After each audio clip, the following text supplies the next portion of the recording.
The legal appropriation of the ground to the object and purpose for which it is designed is now therefore complete under all the sanctions which legislative and municipal enactment can give, and the Greenwood Cemetery is henceforth exclusively and we trust inviolably set apart as a place of sepulture, sacred forever to the repose and memory of the dead.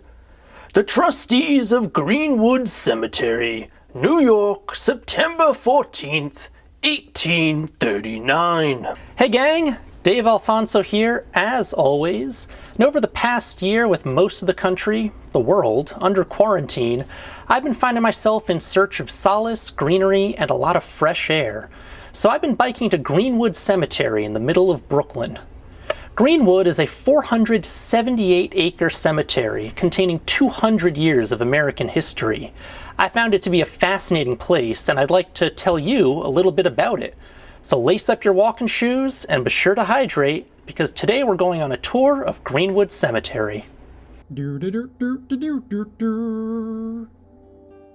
New York City grew out of a small 17th century Dutch colony in the southern tip of Manhattan that imposed itself on Lenape land. Over the next 100 years, Lower Manhattan's population grew in density, while much of what are today the surrounding boroughs of Brooklyn, Queens, the Bronx, and Staten Island became privately owned farmlands and estates. From the 17th to the beginning of the 19th century, the most custom way of burying the dead was in a plot beside one's church. New York City was, and still is, rich with a diversity of religions and denominations. But by the 1830s, Manhattan's churchyards were at capacity, and disposing of the dead was becoming a serious issue. So the city decided to take inspiration from its New England neighbors to solve the problem. In 1831, Cambridge, Massachusetts saw the opening of Mount Auburn Cemetery, a 174-acre arboretum dedicated to both the burial of the dead and the appreciation of the natural world. Mount Auburn would become the first of America's so-called rural cemeteries. It sparked a national shift in where and how we bury our dead. In an age where coastal cities were becoming densely overpopulated and large public parks were for the most part non-existent, these rural cemeteries became a much-needed destination of escape from the cacophony of urban living. In 1838, the state legislature of New York commissioned a group that would become the Trustees of Greenwood to solve its overcrowded graveyard problem. With a desire to reserve northern Manhattan for future urban development, the group turned their sights to the surrounding farmlands of the outer boroughs. Through what the trustees called minute professional reconnaissance, they settled on a hilly forest in Brooklyn, just a few miles inland from the ferry to the city. Central Park in Manhattan wouldn't begin construction until 1857, and Prospect Park in Brooklyn wouldn't come about until 1867.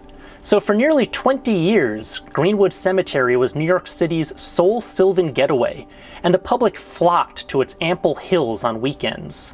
When Greenwood opened its gates in 1838, lots were sold for about $100, which is roughly $3,000 today when adjusted for inflation. The first plots were all predictably claimed by traditionally English names, but that spoke a lot more to the wealth barrier in New York than it did to the diversity of the population of New York in the 19th century. And it didn't take very long for the cemetery to gain a reputation for post-mortem inclusivity. In 1857, the poet Lydia Huntley Sigourney wrote an ode to Greenwood Cemetery, and in one verse, she touches on this diversity of immigrants within the cemetery. A ceaseless tide of immigration flows through thy still gates, for thou forbiddest none in thy close curtained chambers to repose, or lease thy narrow tenements of stone. It matters not where first the sunbeam shone upon their cradle, neath the foliage free where dark palmetto flakes the torrid zone, or mid the icebergs of the Arctic Sea. Thou dost no passport claim, all are at home with thee. These are the Freedom Lots, at one time known as the Colored Lots. a small patch of greenwood set aside in the 1800s for the burial of Black Americans. Little is known about the individuals buried here, and nothing of which countries some may have been forced to leave. Most of what we know comes from census data, some likely filled out by a third party, where many of the entombed are listed as servants or laborers, preferred euphemisms for enslavement. These 7 lots would become neglected, and many tombstones sank over time, disappearing into the ground. In 2017, a group of high school volunteers rescued these graves from obscurity and dubbed this section the Freedom Lots. One of these 7 lots is unusually sparse, with only one gravestone for a white woman named Mary Stockdale. Stockdale had been a caretaker of the Colored Orphan Asylum, an orphanage for black children in Midtown Manhattan that would be burned to the ground by a white mob during the New York draft riots of 1863. No orphans are believed to have died during this riot, but over 200 children are buried alongside Mary Stockdale, most having died of tuberculosis. These children were given wooden grave markers that have all rotted away with time. Running contrary to the spirit of the Freedom Lots are the numerous graves of 19th century Cuban sugar barons, slave owners. These men would split their time between Cuba and New York to oversee the sugar refineries they had in the city.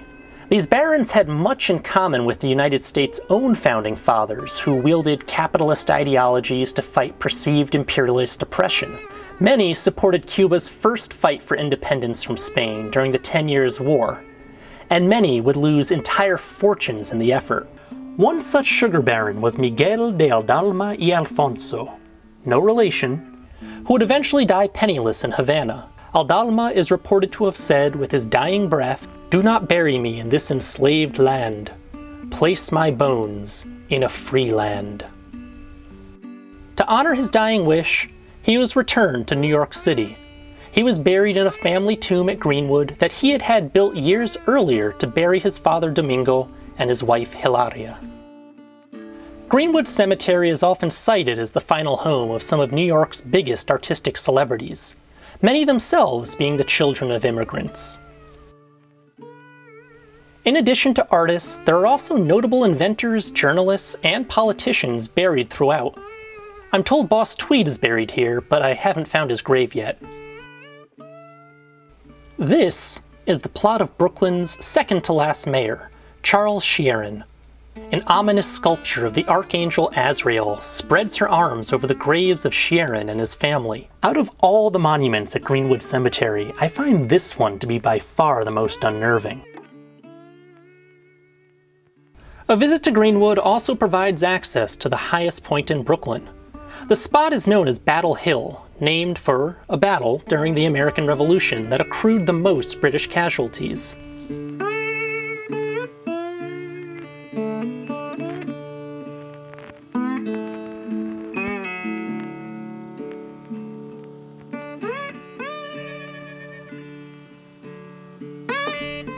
Not far from Battle Hill lay the rescued graves of Civil War veterans.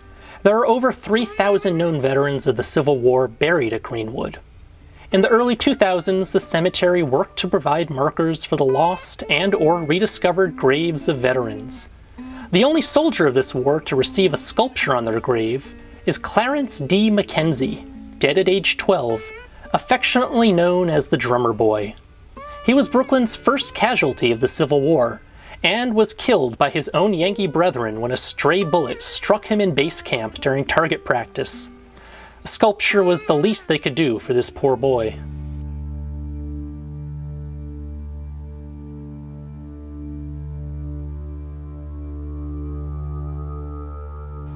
But what draws me most to Greenwood, to any cemetery really, are the graves of the unsung people.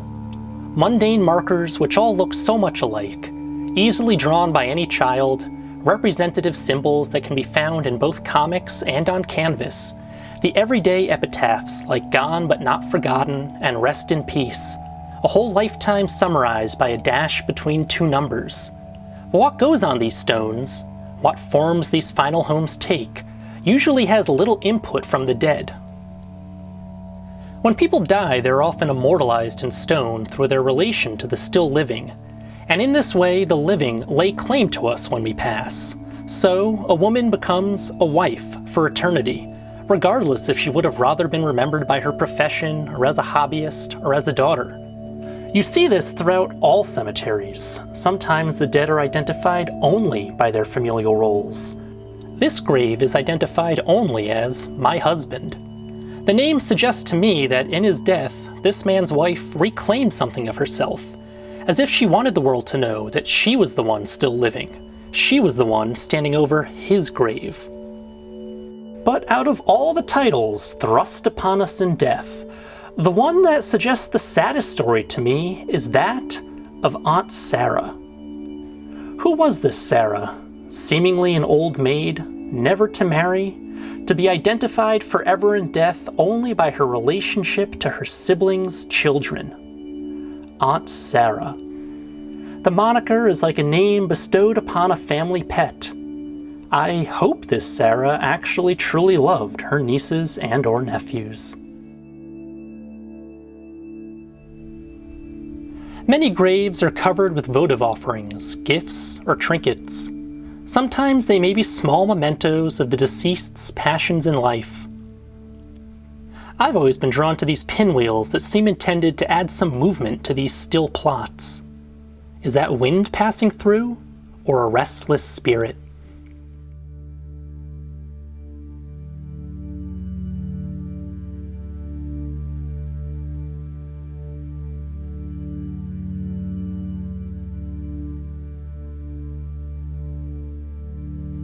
Another common sight are bouquets of artificial flowers. For some reason, there are rarely real flowers on graves. But I suppose real flowers wilt and real flowers die, and we don't want to leave gifts to remind us of death's inevitability. Plastic flowers are eternal. They're a token of the living world that we fear to leave behind. Because ultimately, graves are monuments for ourselves, the still living. They reassure us. They let us know that we'll still be remembered after we die.